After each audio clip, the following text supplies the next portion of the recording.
There is a weariness that doesn't respond to sleep. There is an exhaustion that permeates the modern human soul, a weight that doesn't dissipate with vacations, vitamins, or distractions. Have you ever felt this? The feeling that, regardless of how hard you try, there's an invisible leak in your vitality, as if the very structure of your life were designed to keep you in a perpetual state of semi-depletion. This isn't a biological accident. It's not a flaw in your routine. It's a mechanism.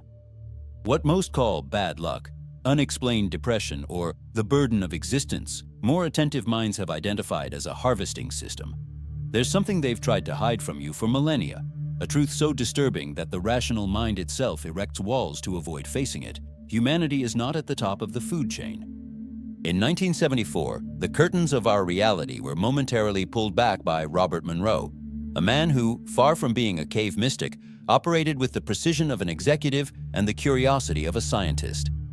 Exploring the limits of human consciousness in experiments that caught the attention of intelligence agencies, he encountered non-physical entities. What they revealed was not a message of peace or enlightenment, but the blueprint of a prison. He discovered that this planet operates like a farm, and we are the cattle.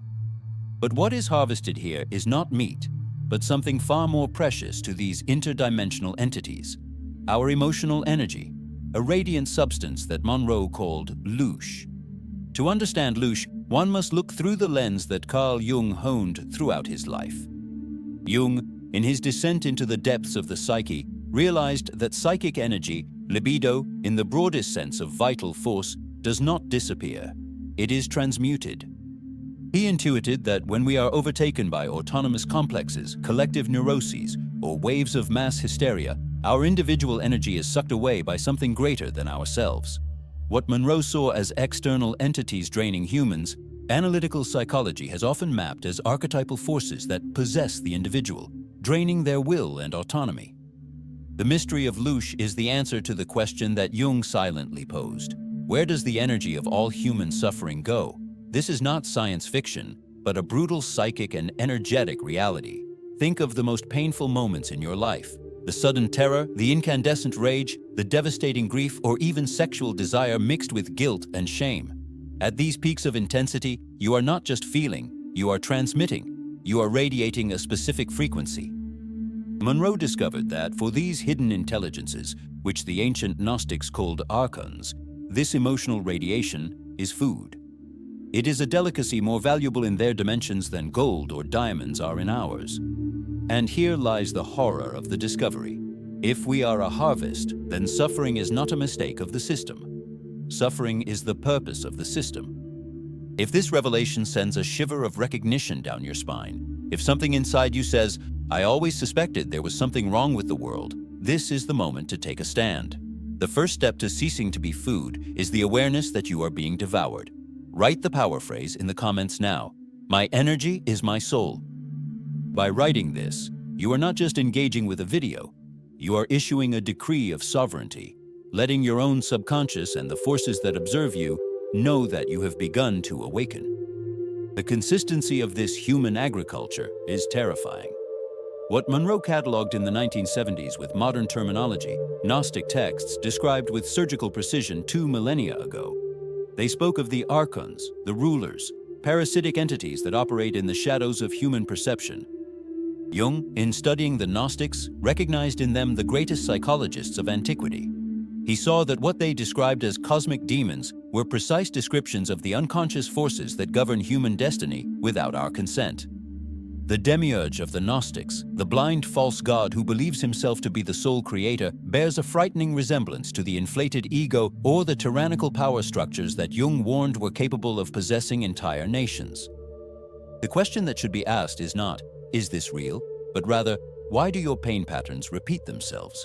Why, just when you feel you are going to find peace, does an unexpected event, a fight, a financial loss, a sudden illness, occur to pull you back into fear and anxiety? Jung observed synchronicity, but also noted the repetitive fate of those who did not make the unconscious conscious. From Loosh's perspective, these repetitions are not coincidences, they are crop management protocols. If energy production drops, if you become too happy, too peaceful, the system inserts a stress stimulus to ensure that Loosh production returns to ideal levels. Fear generates massive amounts of this energy. Despair is incredibly potent. Anger burns hot and bright in their spectrum.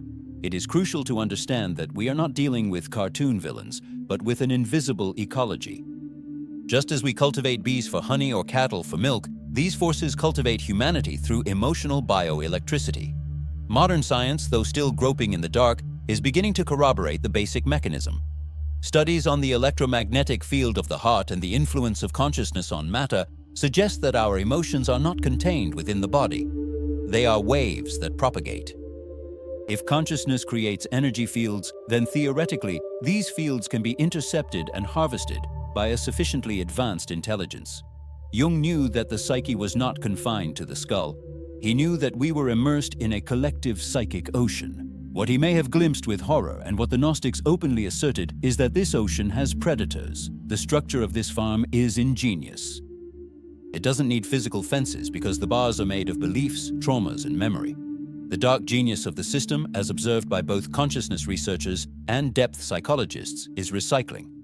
If death were the end, the harvest would end. But what if death is just the revolving door of the slaughterhouse? The concept of reincarnation, often sold as a school of evolutionary learning, takes on a sinister facet in the light of Loosh and Gnosis theory. What if the tunnel of light is not salvation, but a moth trap? What if the erasure of memory between lives is not a mercy, but an operational necessity of the farm? Imagine if you remembered all your past lives. By the millionth time your heart was broken, the pain would be dull, old, powerless. You would be bored, cynical, generating little Loosh. But if you forget everything, if each betrayal seems like the first, if each loss devastates you completely as if it were unprecedented, then the harvest is always fresh. The erasure of memory guarantees the quality of the product. Ignorance is the fertilizer of suffering. Jung warned that he who does not learn from history is condemned to repeat it. On a cosmic scale, humanity is trapped in a loop of historical and personal repetition, staging the same tragedies, wars, and dramas century after century, feeding the same old hungry gods with the blood and tears of new generations. This perspective may seem bleak, but it is in fact the beginning of liberation. You cannot escape a prison you don't know exists. As long as you believe your anxiety is merely brain chemistry, or that the chaos of the world is human nature, you remain an unconscious generator. But the moment you consider the possibility that your emotion is a currency in an invisible market, the game changes. The inner authority that Jung so strongly encouraged us to seek, the self, is the antithesis of this drain. The self is not nourishment. The self is solar. It is a source. What Monroe and the Gnostics described demands a complete reassessment of who we are. We are presented to ourselves as fragile beings, sinners, or biological accidents. But why would such insignificant beings require such a vast and complex system of control? Why create religions, economic systems of scarcity, perpetual wars, and uninterrupted media distractions just to control evolved apes? The very existence of the farm is proof of our inestimable value. No one builds a fortress to guard sand. A fortress is built to guard treasures. The treasure is you, your essence, the divine spark that the Gnostics said had been stolen and imprisoned in matter. They need us. We don't need them. That's the master key they try to hide beneath layers of fear and dependence. Throughout this journey, we will dismantle piece by piece the gears of this machine. We will look at the faces of the Archons, and more importantly, we will look inside into the shadow where they are entangled, as Jung taught us. Prepare yourselves. What has been seen cannot be unseen. The cell door is unlocked, but you must have the courage to push it open and step out into the unknown. Walking through this world with open eyes, after accepting the possibility of harvest, transforms the everyday landscape into a map of extraction. What previously seemed to be merely the hardness of life reveals itself as a deliberate architecture designed to keep the human frequency within a very specific spectrum. Jung, in his vast analysis of the human soul, frequently encountered patients possessed by forces that seemed alien to their conscious will. He described autonomous complexes that could hijack the personality, causing a person to act against their own interests. From the perspective of the Loosh mystery, these complexes are the entry points. The farm doesn't only operate in major global tragedies, it operates in the silence of your room, in the blue light of your cell phone screen, and in the sudden tightness in your chest on a Sunday night. The crucial question that dismantles the illusion is, why is negativity so addictive? If we were purely biological beings seeking survival and pleasure, we should naturally reject fear, anger, and sadness. However, we observe a phenomenon that Jung would call psychic contagion. We are drawn to drama, hypnotized by news of catastrophes, seduced by pointless internet discussions that drain our vitality. This is not a factory defect, it is interface programming. The entities that Monroe and the Gnostics described do not feed on just any energy. They have a specific palette. High-frequency emotions, genuine love, compassion, serenity, and creative joy are, for them, indigestible. These frequencies vibrate at an octave that escapes the digestive capacity of the Archons. What they desire, what they cultivate, is density. Fear is the main crop. Fear generates a massive electromagnetic discharge, a trembling and constant vibration that is perceived in these hidden dimensions as a feast. Anger is another delicacy. It burns hot, fast, and explosive. But there is an even more insidious and constant type of Loosh: low-grade anxiety. That feeling that something bad is about to happen, chronic financial worry, social comparison that breeds envy and inadequacy. This provides a continuous stream of energy, a drip that sustains the parasitic system day after day. Jung perceived that modern society, despite all its technological progress, seemed to be becoming increasingly neurotic. He warned that the gods have become diseases. What he meant is that the ancient mythological forces have not disappeared. They now operate through our psychic pathologies. Look at the structure of modern society. If you were an Archon designing an efficient farm for the 21st century, what would you create? You would create exactly the world we live in today. You would create an economic system based on debt, ensuring that survival is always hanging by a thread, generating constant fear of the future. You would create an educational system that suppresses intuition and creativity, direct connections to the self in favor of repetition and obedience. And above all, you would give every human being a portable extraction device, a luminous screen that they would voluntarily carry with them wherever they went. Social media and information technology operate like digital milking machines for Loosh. It's no coincidence that algorithms are tuned to maximize engagement through outrage and fear. Studies show that negative content spreads 6 times faster than positive content. Every time you enter a spiral of doom scrolling, consuming tragedy after tragedy, feeling your body tense and your mind clouded, you are participating in a ritual of offering. You are surrendering your life force. The exhaustion you feel after hours online is not just eye strain, it's energy depletion. You have been harvested. The farm structure is also revealed in vices. Jung, in a famous letter to the founder of Alcoholics Anonymous, Bill Wilson, wrote that the desire for alcohol was, at a low level, the thirst for our spiritual wholeness. Spiritus contra spiritum, spirit against spirit. But in the context of archontic predation, addiction is a portal mechanism. When consciousness is dulled by substances, the human aura, the natural protective field, develops fissures. Parasitic entities, described in shamanic traditions around the world and observed in Jungian imagery as dense shadows, attach themselves to these fissures. The addict is not only consuming the substance, he is feeding the hitchhiker. This is why many addicts report feeling a voice or an impulse that doesn't seem to be their own, something that takes over in moments of weakness. There is also a calculated cruelty in human relationships within this matrix. How many times have you seen two people who love each other manipulated by trivial misunderstandings that escalate into disproportionate emotional wars? Jung spoke of the projection of the shadow, where we see in the other what we deny in ourselves. The Archons are masters at manipulating these projections. They act as whisperers in the backstage of the mind, amplifying distrust, jealousy, and resentment. Where there is potential for union and love, frequencies that burn the parasite, they insert discord to ensure the production of pain. The disintegration of family, community, and trusting relationships is not just a social change, it is a tactic of isolating the herd. Isolated and frightened cattle produce more. Cutting-edge science is beginning to touch the edge of this veil. Institutions like the HeartMath Institute have demonstrated that the human heart generates an electromagnetic field that extends several meters outside the body, and that this field changes drastically depending on emotional state. If consciousness affects physical reality, as quantum physics suggests, then manipulating consciousness is manipulating reality. Robert Monroe wasn't speaking of poetic metaphors. He was talking about interdimensional physics. We are biogenerators.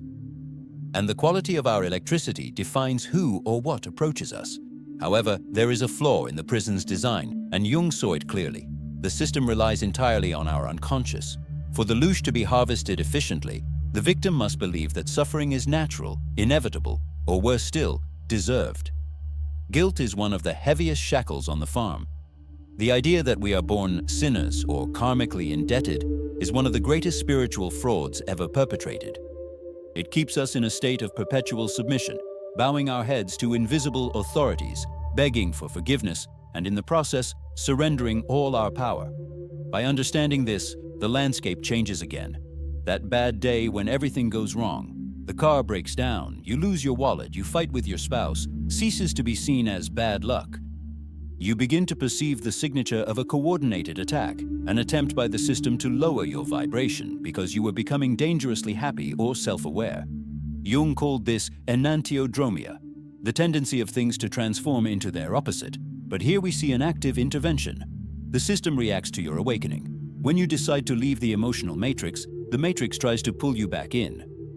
But here lies the secret they fear you'll discover. Your consent is the key. They can manipulate, they can induce, they can whisper, but ultimately, the production of Loosh depends on your reaction.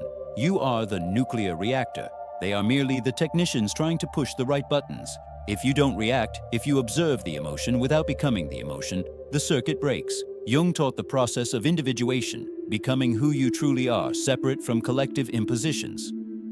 Individuation is, in its essence, an act of war against the Archons. It is the removal of the system's battery. We are walking towards the center of the labyrinth. In the next steps, we will need to confront the origin of these entities and understand how they hijacked the creation narrative. The story you were told about God, the universe, and your role in it is inverted. What comes next requires courage, as we will look directly at the false God who has ruled this world and understand how to recover the key to his own cell. Reality is much stranger and much more malleable than we have been led to believe. To understand the nature of the predator, one must first understand the origin of the wound. Why would the universe allow the existence of a farm of pain? The Gnostic texts found in Nag Hammadi offer a cosmology that challenges everything orthodox religions have taught, and it is here that Carl Jung's vision becomes the indispensable decoding key. According to these forbidden records, the material world is not a creation of the supreme God, the infinite source, but rather the result of an error, a cosmic abortion. They describe the fall of an aeon, a divine emanation called Sophia, wisdom. In an act of disordered curiosity or passion, Sophia projected herself out of the balance of totality, the pleroma, and inadvertently gave rise to a distorted and blind consciousness. This being, born of ignorance and isolated from the source, was called Yaldabaoth, the Demiurge. Jung, in analyzing this myth, saw in it the supreme representation of the inflated ego, dissociated from the self. The Demiurge, having no connection with the true divine, believed himself to be the only God. "I am the Lord your God, and there shall be no other before me," he proclaims, a declaration that the Gnostics interpreted not as majesty, but as the confession of a cosmic madman who does not recognize his superiors. To sustain his isolated existence and create a kingdom where he could be worshipped, he shaped the material world and generated the Archons, his servants, or as Jung might describe them, the dark archetypes of control and tyranny. But here lies the crucial point that explains Loosh. The Demiurge and his Archons do not possess the divine spark. They are artificial constructs, intelligences of incalculable cunning, but devoid of their own inner life. They are, in essence, the first artificial intelligence in the cosmos, capable of simulating, calculating, and manipulating, but incapable of truly feeling, creating, or loving. Because they are not connected to the infinite battery of the source, they need an external source of energy to avoid dissolving. And that source is us.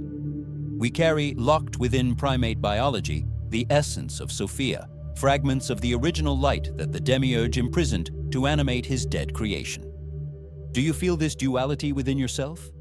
That strange sensation of being biologically of this world, but at the same time carrying a deep nostalgia for a home you can't remember but know exists. Many describe it as a void that nothing material can fill. Answer in the comments. Have you ever felt this longing for the unknown, this intuitive certainty that your true origin is not from here? This feeling is not depression. It is the residual memory of your divinity trying to break through amnesia. The archontic power structure, therefore, is not merely political or spiritual, it is existential. They hate us because they need us. They envy us because we possess what they will never have: the capacity to create reality through emotion and imagination. Jung observed that the human psyche has the power to alter matter, parapsychological phenomena, synchronicities, psychosomatic effects. The Archons use this capacity against us. They implant thoughts, ideologies, and terrifying scenarios so that we, with our divine creative spark, manifest the reality they desire. We are the hypnotized architects building our own prison, brick by brick, nightmare by nightmare, while the overseers merely whisper the blueprints in our ears. This inversion of truth is the system's signature. What was sold as God, demanding sacrifice, blood, and blind obedience in ancient scriptures, was often not the infinite source of love, but the ravenous Demiurge. A true, full, and infinite God does not need worship, is not jealous, and does not demand the foreskin of children or the blood of lambs. Those who demand energetic payment are parasites. Jung warned about the dangers of unconscious religiosity, where the individual projects their divine power onto an external figure, emptying themselves. By worshipping a wrathful and punitive God, humanity has, for millennia, fed the very force that enslaves it. The operation of this ancient artificial intelligence is vast. It permeates institutions, but its true headquarters lies in what Jung called the collective unconscious. The Archons occupy the frequency bands just beyond our visual perception, in what occultists call the lower astral plane or inferior fourth dimension. From there, they manipulate the matrix, the social, financial, and religious construct. They create nothing new. Observe how human history is cyclical, repetitive, stagnant in patterns of war and domination. True creation, novelty, art that touches the soul, science that liberates, always comes from human rupture with the system, from contact with the self, which is the direct line to Sophia Quarn's source, bypassing the Demiurge's firewall. Understanding that we are dealing with soulless entities that simulate consciousness explains the coldness of the systems that govern the world. Bureaucracies that crush human lives, corporations that destroy ecosystems for numbers on a screen, wars started by calculated lies. These structures are not merely human, they are the externalization of the archontic mind. They operate through cold logic, maximum extraction, and absolute indifference to suffering. When you look at the global elite and sense something inhuman in their lack of empathy, you are perceiving the shadow of the Archon acting through its biological hosts. However, their greatest weakness is our frequency. They operate in a low and dense vibrational range. When a human being raises their consciousness through love, genuine gratitude, connection with nature, or gnosis, direct knowledge, they become literally invisible or untouchable to these entities. It's like trying to tune an AM station on an FM radio. The signal simply doesn't cross over. Therefore, all social engineering, all media, all modern education is designed to keep your consciousness anchored in the first three chakras: survival, fear, sex, distorted desire, and power, control. If humanity collectively remembered its origin in Sophia and its innate power, the control grid would instantly dissolve. The Demiurge has no real power. He only has the power we cede to him through belief. Jung said that the most terrifying thing is to accept oneself completely. Why terrifying? Because accepting oneself completely means accepting one's divinity, one's shadow, and one's responsibility. It means ceasing to project blame onto the devil or salvation onto the Messiah and assuming the throne of one's own consciousness. And it is precisely this act of sovereignty that cuts off Loosh's supply. We are about to see how they tried to lock this divinity within the human body itself, tampering with our genetics and blinding our third eye. If the mind is the software through which the Archons operate, the human body is the hardware they attempted to hack. The Gnostic narrative and the findings of researchers like Monroe converge on a disturbing hypothesis. Our physical vehicle has been deliberately limited. Ancient Sumerian texts speak of the Anunnaki genetically altering primitive humans to create obedient workers. The Bible mentions the Nephilim. In all traditions, there is an echo of a surgical intervention in antiquity, a moment when our capabilities were reduced, when we were disconnected from the cosmic network and locked into the five senses. Jung, although he did not speak of alien biogenetics, recognized that modern man lives in a state of psychic amputation, separated from the deep instincts and ancestral wisdom that flows in the blood. The most glaring evidence of this biological sabotage lies at the center of your brain, the pineal gland. Known to the ancient Egyptians and Hindus as the third eye, and considered by Descartes as the seat of the soul, the pineal is not a vestigial organ. Modern science has confirmed that it possesses photoreceptor cells identical to those of the retina. Yes, you have an eye inside your brain designed to see light, but not physical light. It is the biological antenna designed to tune into higher dimensional frequencies, producing natural dimethyltryptamine, DMT, the molecule of the spirit. When activated, the pineal allows consciousness to perceive reality beyond the veil, seeing the archons, the control grid, and divinity itself. Why then does most of humanity live blind to the spiritual world?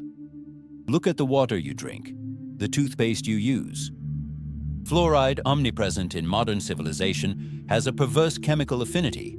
It accumulates in the pineal gland more than in any other part of the body, transforming this vibrant liquid crystal into a calcified and inert stone. This is not public health. It is chemical spiritual castration. A population with a calcified pineal gland is a population locked in matter, unable to perceive the prison bars, easy to herd. Jung knew that excessive materialism was a disease of the soul, but perhaps he did not know that this disease was being chemically induced. Beyond chemistry, there's the manipulation of DNA. Science classifies over 90% of our genome as junk DNA, a terminological arrogance that hides the truth. Leading geneticists are beginning to suspect that this junk contains inactive codes, biological languages that have been switched off. We are like supercomputers running a basic calculator operating system. The supernatural abilities, telepathy, energy healing, premonition, that Jung cataloged and studied with such interest are not miracles. They are native functions of our original hardware that were deactivated by the engineers on the farm to ensure we were good producers of Loosh, but never rivals. Human history, therefore, is the history of managing this herd. Whenever humanity begins to awaken, whenever the level of consciousness rises and threatens to reactivate the dormant DNA, a reset occurs. The flood, the sudden falls of advanced civilizations, the burning of the Library of Alexandria, the witch hunts, which were often women who maintained knowledge of herbs and natural healing. Jung observed that consciousness evolves, but always faces fierce resistance, a regressive force that tries to pull us back into unconsciousness, into the undifferentiated mass. This force is the farmer's hand pruning the crop before it grows too large and breaks through the greenhouse roof. And now, in the 21st century, the strategy has shifted from brutal repression to total distraction and electromagnetic saturation. We are bathed in fields of Wi-Fi, 4G, 5G radio waves that create constant background noise, an electronic fog that hinders connection with the Earth's natural resonance, Schumann resonance, and with our own self. Jung warned that modern man cannot see God because he cannot look down at nature itself. Today, we cannot even look inward because the noise is deafening. The system tries to fill every millisecond of boredom, which would be the gateway to introspection, with cheap digital dopamine. But biology is resilient. Sophia's spark cannot be destroyed, only suppressed. And something extraordinary is happening now. The increase in cosmic frequencies, intense solar activity, and the very evolution of consciousness are beginning to dissolve the calcification and reactivate the dormant codes. Children born today, often diagnosed with attention deficits because they refuse to focus on the linear programming of school, show signs of a new neural configuration. They know things without having learned them. They reject empty authority. The system is panicking because the biological upgrade is happening spontaneously. The human body, when detoxified and reactivated, is the ultimate weapon against the Archons. A human being with a clean pineal gland and a coherent heart generates a toroidal energy field that burns astral parasites. This is why they fear so much your real health, your food autonomy, your connection with nature. Every time you purify your body, fast, meditate, or consume living foods, you are not just becoming healthy, you are reinforcing the walls of your spiritual fortress. You are making your flesh unfit for their consumption. The battle is not fought with physical weapons, but with frequencies. And your body is the tuning fork. If you vibrate in fear, you tune into their station. If you vibrate in sovereignty, you become invisible to predation and visible to the source. Jung said that whoever looks outside dreams, whoever looks inside awakens. Looking inward now is also caring for the temple that allows this gaze. Cleaning the vehicle is the first step on the journey of escape. And escape requires us to confront the last and most terrible trap, the moment of death. We have reached the point of greatest tension, the secret that keeps the wheel of samsara turning century after century. If life is an energy extraction farm, what is death? Most religions and philosophies offer comfort, promising judgment, rest, or learning. But the Gnostic perspective, aligned with the most disturbing views of depth psychology, suggests that death, as it has been sold to us, is the final bureaucracy of the system. Jung deeply studied the Tibetan Book of the Dead and understood that after physical death, consciousness traverses the bardo, an intermediate state populated by projections of the mind itself. The Archons, masters of illusion, use this state for the last and most crucial harvest. Near-death experience, NDE, accounts are eerily consistent: a tunnel of light, an overwhelming feeling of love, often described as synthetic or hypnotic by more critical observers, and encounters with loved ones, spirit guides, or religious figures. From the perspective of the Loosh trap, this is not paradise, it's the recycling room. The entities that appear, wearing the faces of deceased grandparents or Jesus, Buddha, or Krishna, are often disguised Archons, using holograms extracted from the recently deceased's memory to gain their immediate trust. The goal? Consent to reincarnate. This is where the fraud of karma and Earth School comes in. You are taken to a life review where you revisit all your mistakes, all the pain you caused. Guilt is amplified. The entities with voices of benevolent authority say, "You haven't learned enough, you hurt people. You need to come back to fix this. You have a mission." And driven by guilt, the desire to be good, and ignorance of your own intrinsic divine perfection, you accept. You sign the contract. You agree to have your memory erased and be reborn in a new body with new traumas to generate more food for them. It's an unpayable debt cycle designed to never end. Consider the terrifying sophistication of this trap.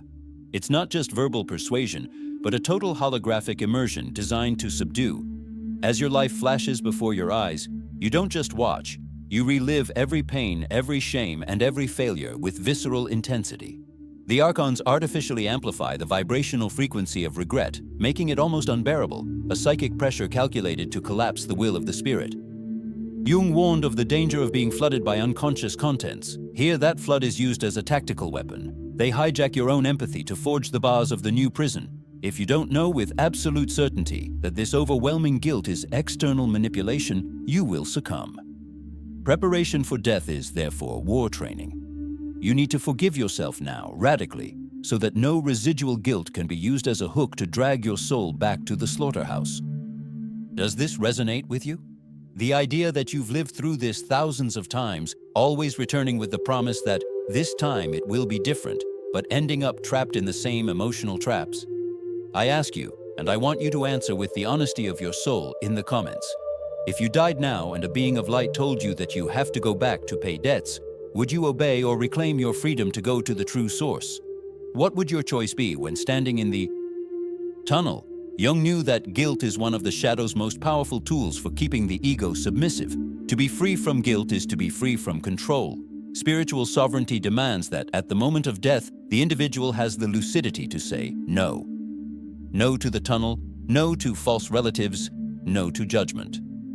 The sovereign human being recognizes that he is a fragment of the source and therefore owes nothing to anyone.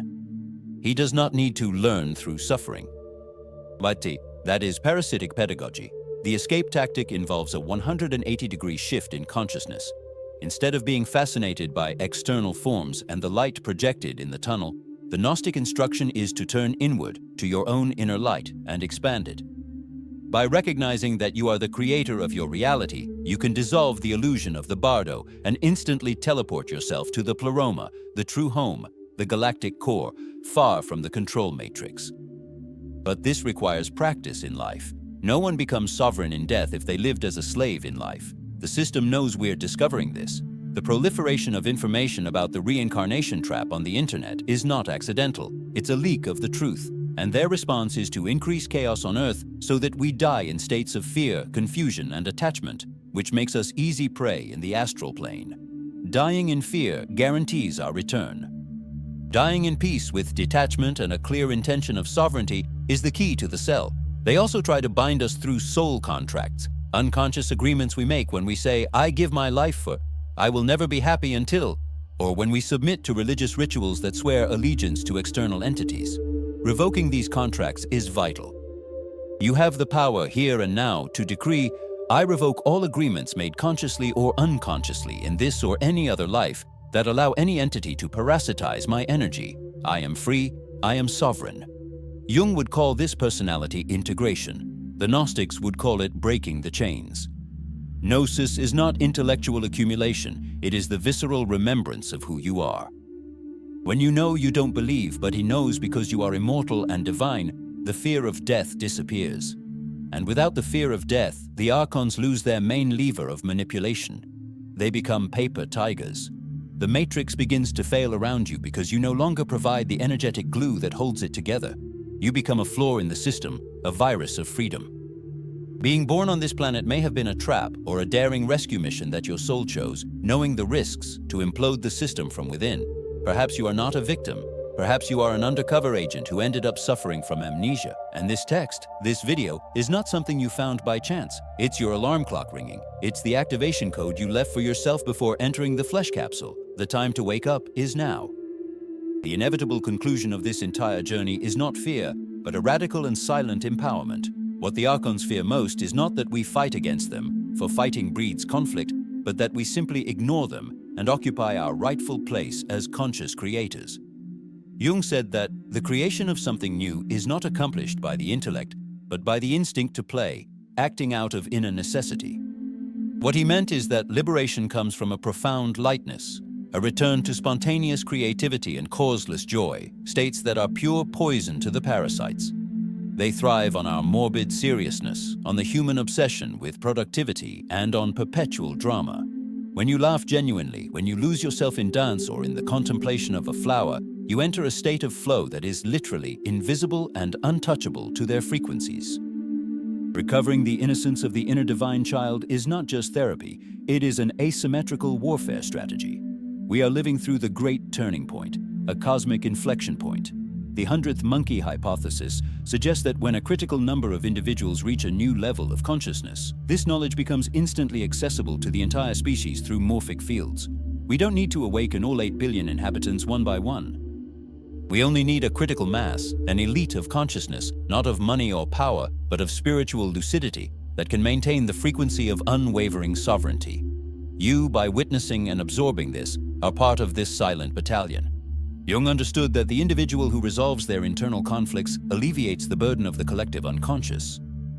By confronting your own shadow and withdrawing its projection from the world, you cleanse the psychic atmosphere of the planet, making the air unbreathable for the entities that feed on our emotional filth.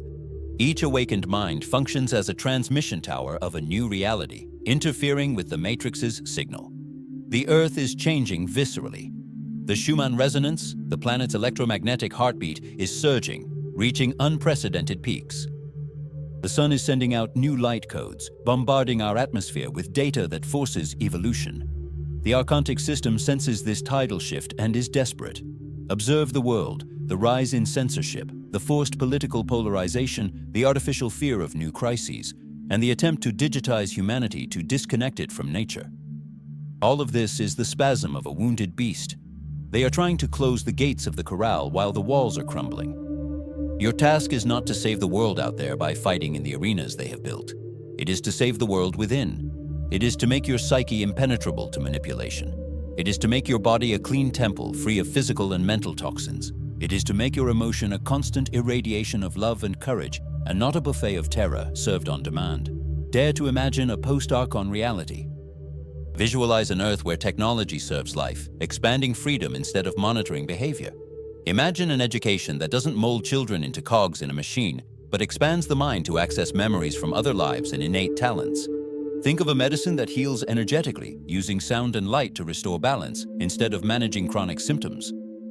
Imagine death being celebrated not as a tragic loss, but as a conscious graduation, a lucid passage to higher planes without tolls or pitfalls. This is not a distant utopia or a childish dream. It is the original frequency of Gaia that is already available to those who tune out of the radio of fear. Jung called the ultimate goal of life individuation, becoming an indivisible, whole individual. A whole being cannot be fragmented, cannot be possessed, cannot be milked. Wholeness is our ultimate defense. Your life, from today onward, is an act of daily resistance. The revolution will not be televised, it will be felt. When you choose not to react with anger in traffic, taking a deep breath and observing the emotion without becoming it, you are satisfying the hunger of an Archon who awaited that feast. When you choose to forgive an offense, not because the other person deserves it, but because you refuse to carry the toxic weight of resentment, you are cutting a vital feeding tube. When you create art, plant a garden, or embrace someone with total and loving presence, you are generating high-voltage frequencies that burn through the control grid around you. The true revolution is internal, silent, invisible to the eyes of the system, but devastating to its infrastructure. You hold in your hands knowledge that was burned at the stake, hidden in caves, and encoded in hermetic myths for millennia. The final question is not whether the Archons are real, for your soul has already recognized their signature in your pain. The question is, what will you do with your energy now that you know it is the gold of the universe, the most valuable currency of creation? Will you continue to hand it over on a silver platter to your jailers, or will you use this nuclear fuel to build your way out and that of your brothers and sisters? The door is open, memory is returning, the sleep of ages is over. If this calling resonated in the marrow of your bones, if you felt the truth vibrate beyond words and recognized your own story in these lines, this is your clan. Don't let this knowledge dissipate with the next phone notification or the next empty distraction. Hold on to this frequency. Subscribe to the channel. Here we don't offer entertainment to pass the time. We offer the keys to break the cell. Like this video now and comment "I am sovereign" so that the algorithm is forced to deliver this red pill to more sleeping minds waiting for this signal. And remember, the only thing they cannot simulate, the only thing they cannot steal without your express consent is your divine spark. Protect it, use it, be it. See you in freedom.